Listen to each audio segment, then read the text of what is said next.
Yes boys, welcome back to the channel. It's Erdtree. Hope you're all having an awesome day, and today we're carrying on with some invasions with the DLC build. I've decided to add another weapon into the rotation. These are super cool. They're a form of a backhanded blade and they're called a Smith Script Cirque. These are actually throwable items, so it makes for a really unique aspect to the weapon. I'm still playing into the guard counters on this build, but I've subbed in a couple of new talismans including the Rotten Winged Insignia, and as well I've added this smithing talisman that I found, which actually enhances the throwing attacks of these weapons, so it really does benefit to use the R2s, and it's actually really good at roll catching. It's an absolute roll catching machine, really good stuff. Still using that shield, absolutely love the shield on this build, and that's it guys. Let's take a look at how these new weapons perform in the invasions. Alrighty guys, let's get straight into it. First invasion, new weapon on the build. I really like these weapons, they're absolutely awesome. They really caught me off guard how fun these weapons actually are. And this is just a nice little demo on the first invasion of the throwable attacks. Get off that ladder, get down. I didn't have any bombs on me at the time, but I don't need bombs when I'm using the Smith Script Cirque with the throwable R2s. It's just really like, it's such a unique aspect to the build. I found a few Smith Script weapons now. I found the spear, I found a couple of hammers, there's a Smith Script shield as well I believe that I found, and they're all throwable items, so there's a lot of room for build crafting with these weapons. There could be a lot of potential going on with these weapons. Now the throwable distance on the R2 isn't very far, you can't be long range battling anyone with it, but in terms of close range combat, as they're running away, maybe catching them for a roll, roll catching them as they're running away, it's just perfect. It works so well. You're going to see some good examples of it. First one here, look at this, absolutely awesome. You just weren't expecting it. He's trying to roll away, I throw a heavy attack out and the tracking on it, good damage as well with the talisman that I'm using, which boosts the damage of the throwable weapon attack. So yeah, getting a good hit on him, finishing him off nicely, and then finishing the host off as well.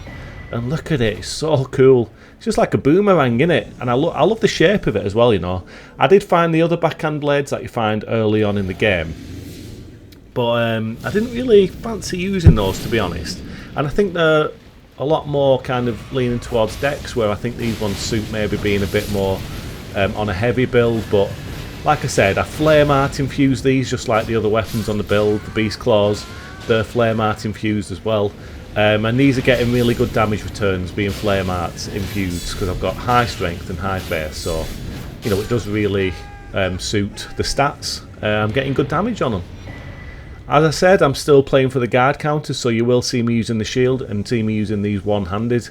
I'm getting some really good damage on the guard counters, and as you just saw, you get a really nice throwing attack on the guard counters, and it hits some big damage. And what's really cool about the guard counters with this weapon is that as you actually throw the attack out after you've done the guard counter, you actually take a little step back, so it can be really good if you do the guard counter and they take another swing at you.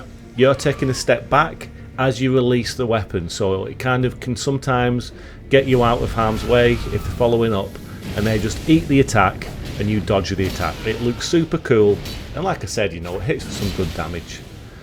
This guy's using the Radan's great sword, so it should be easy enough to dance around him. They're quick, these weapons as well, really fast hitting, fast swinging, and you can see now guard counter there, nice damage. They're a little bit funky with the tracking when you're in combat. If you're running around, you've got to kind of bear in mind that there's a lot of forward momentum on the running attacks. You kind of swing into it, then you kind of keep on running through the attack, and you swing into it again if you press attack again. It can be really good for chase downs. If you're chasing someone down, it can be absolutely awesome for that. But in a one-on-one situation, when you're both dancing around each other and it's quite hectic, you do have to bear that in mind, because you can find yourself kind of just spinning off on a little tangent when you're trying to hit them, and it can often kind of throw you off balance in the fight. So like you could see there, the forward momentum, it just took me way off course for the actual follow-up attack on this guy. But it is what it is. You've just got to remember it, and it can be good in certain situations. Now look at this, I slowed this down and put it on a replay there. It's like a boomerang, so you throw it out and it actually missed him on the first attack, but as it was coming back to me, it passed through him there and did the big chunk of damage as I caught the weapon in my hand. So cool. I thought it was just worth highlighting that in that little invasion, just to show how versatile the R2s on this weapon are. It's such a cool little aspect of this build, of the weapon. It's so nice to play into it. The guard counters, the running attacks, it just really does feel nice on this build. So I've got a nice few little weapons in the rotation for this build currently. I've got the anvil hammer, which I am still using. It's kind of carrying me through my whole DLC playthrough. The anvil hammer, I'm absolutely loving it. I've got the beast claws. And I've got these weapons now as well, and these are actually really good in PvE too, as well as being good in PvP. So I've got some nice variation going on with this build now. I'm really happy with it.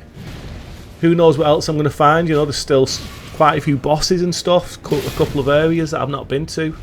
Can I ask a question, right? How are people getting this DLC done so quick? There's people who are on to like the second and third playthroughs already. I just don't get it, guys. I'm still lagging behind me. I'm just enjoying it, I'm taking my time. Now, just draw your attention back to that little moment there that I put a little replay on. I thought that was a really cool aspect that I noticed of this weapon as well. The way that he blocked it, and then the weapon just kind of spun off and fell to the ground. I only noticed that when I watched it back in this video, and I just thought that was just a nice, really nice touch. Instead of just coming back to your hand after the blocked, to put that animation in where they spin off and actually fall to the ground as if it would in reality, taking the physics into account and all that. I thought that was a really nice little touch to these weapons. Yeah, just really good stuff. I'm really liking these invasion areas as well, you know, the new areas in the DLC. It's obviously nice just having fresh areas, but I think the way the levels have been designed, the way these legacy dungeons have been designed, it just leads for some really nice, unique invasions. You can see in this one I'm using that new consumable item there, where it kind of launches a load of orbs around you and then it tracks, but as you could see from that example, it's not very good, to be honest. It's such a slow tracking movement when you actually send it out. It's very rarely going to catch anyone. So yeah, not very useful in PvP. I've tried it in PvE, it's not the best. It's just a nice little utility thing to have on your rotation if you want to use it. Now, we took out the summon in this invasion easy enough, and then I felt quite sorry for this host. He's in a world of trouble. I was just kind of standing off, having a bit of fun with him, and then I noticed the blue came in, so it was game on. No all's bad, no mercy shown for blues. I'm just going to try and style on this guy the best I can. You can see as well we're actually using the blind spot Ash of War on these weapons. Really nice little Ash of War, especially at close combat. It's really good for dodging around attacks and dodging shields and stuff. I am aware of the... what's the Ash of War called? Is it Swift Slash? I've seen it. It's a really broken OP Ash of War on these backhand blades, what you can put on them. I've not found it yet. I've no idea where it is in the game. I'm obviously not there wherever it is you find them. I've not found them myself, but I am well aware of it. And it looks absolutely ridiculous. I will not be using it on these weapons. It just looks boring, as well as being like insanely OP. And to be honest, I like the blind spot Ash of War that I've been using. I think it's quite a nice way to play with these weapons, and it gives you some nice variation in your actual fights in terms of movement. So when you put it all together, you've got the throwable R2s, you've got the blind spot with the movement on the L2s, you've got the roll catches with the throwables again, and then we're also playing into the guard counters. You know, it's developing a nice little play style, in it. That's what I'm kind of going for with these guard counters and this build in general. It's kind of like that no matter what weapon I'm using, you know. It could be this, it could be the anvil hammer, or it could be the beast claws. The fact that we've got cool Ashes of War and we're going for guard counters as well makes it really fun. It's really good. You can see there again, good example of the throwables, catching him off when he's catching him out when he's running away. He's in a world of hurt, he's got me on him, he's got all these bleed bros on him. He's not having a good time. The end is near for this summon. There you go, he's dead. Fat boy's down. The fat boy is down, boys. Now where's your friend? Where's your friend gone? He's here. He's here now. This guy's using a moon veil. And what's really good about this shield is it's 100% physical damage, but it's also quite high magical damage. So I knew exactly what I wanted to do with this guy. I just wanted to guard counter him to death. And it's a perfect shield to do it on with someone using the Moon Veil. Don't take any damage, and we get a sweet guard counter on him from the Ash of War. Awesome stuff. And there we go, it's the Wolf Crest Shield. High physical damage, high magical damage. I absolutely love this shield. It's probably the favourite thing that my favourite thing that I found in the DLC so far. I've used it from the start after I found it, and it's become an integral part of the build. Really good stuff, guys. Absolutely awesome. You may have noticed as well, I've had a little play around with my fashion. I'm just having a little tweaks with the fashion when I can, you know, just mixing it up a bit. I love playing around with the fashion. I don't know if this is what I'll stick on with this build going forward, but I have to bear in mind that I've got to make room for the Anvil Hammer. That's going to be a mainstay in the build, unless I do decide to do what I've done in this video and just take it off completely just for the sake of using these weapons for some invasions. Then maybe I can use some different armour, because, you know, the Anvil Hammer is a very heavy weapon, so if I'm not using it on the build for invasions, I can have a little play around with my fashion, but if I am using it, obviously, you know, I have to tweak a few things. Now, this invasion was a good one. All action from start to finish. Really, really good stuff, this. Proper good fight. I do have the opportunity at one point where I could have kind of run further into the level and tried to get some PvE support, but I kind of just felt like it weren't in the nature of this fight, you know. I think this might be the moment now. I think about it. I think about going, and then, like, this guy gives me a little bob. He's obviously enjoying the fight. Either that or he's just trying to, you know, play some mind games with me so I don't run to the PvE. But I was having a good time against these two. I thought it was a good old scrap, so I wanted to stay there no matter the outcome. See what I could do. You could see I've had this summon down to one shot a couple of times now, and it's just been so unlucky. I've just not been able to finish them off. But I was still feeling confident in this one at the time. You know, I know I'm capable of doing some good damage, but I've got to watch the jumping attacks from the Bull Goat's monstrosity, man. Catch me out there with a couple of big hits. I'm still in the game. I've only got one flask left. Big Ash of War there from the summon. Nice, see the nice damage on the guard counters, man, and that's against someone in full Bull Goats. We got, what was it, 750 on a guard counter against a full Bull Goats guy. You cannot complain with that. Unlucky not to lose that one, you know. It was a really good fight, but I don't mind losing that invasion whatsoever. I thought that was an absolutely epic fight against those two. So GG's, boys. Well played. Really good invasion. That was a hell of a lot of fun. Maybe I'll get you next time. Watch out for me. We're in the Farah Missoula for this one now. It's funny, you know, when I invade people in the DLC areas, more often than not they're using some of the new gear.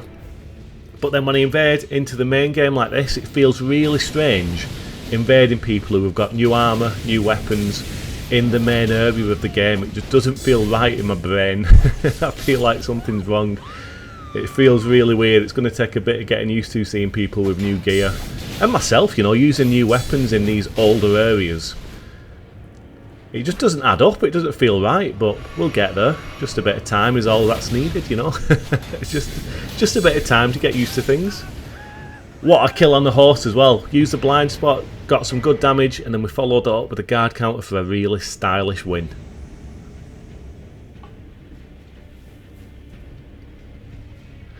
Now then, this is the last invasion of the video, and I thought this was a particularly funny one.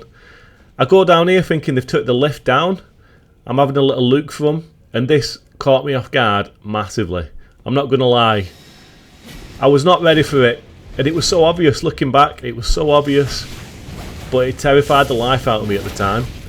So the summons, you know, I've got the summon down to one shot here.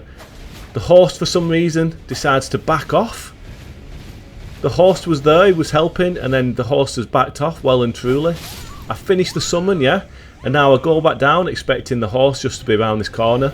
And I don't know what the host is thinking here. I don't know what kind of person he thinks I am, but look at this. He's changed back. Like, I know I fell for it the first time, mate, but don't do it again in front of my eyes. and take me for a fool. Oh, anyway, good way to finish, guys. Hope you enjoyed the video. Hope you're enjoying the DLC. I'm about to go and try and kill Mesmer because I'm up to Mesmer now. So I'm going to see how long that takes me. But look after yourselves, and I'll see you all next time.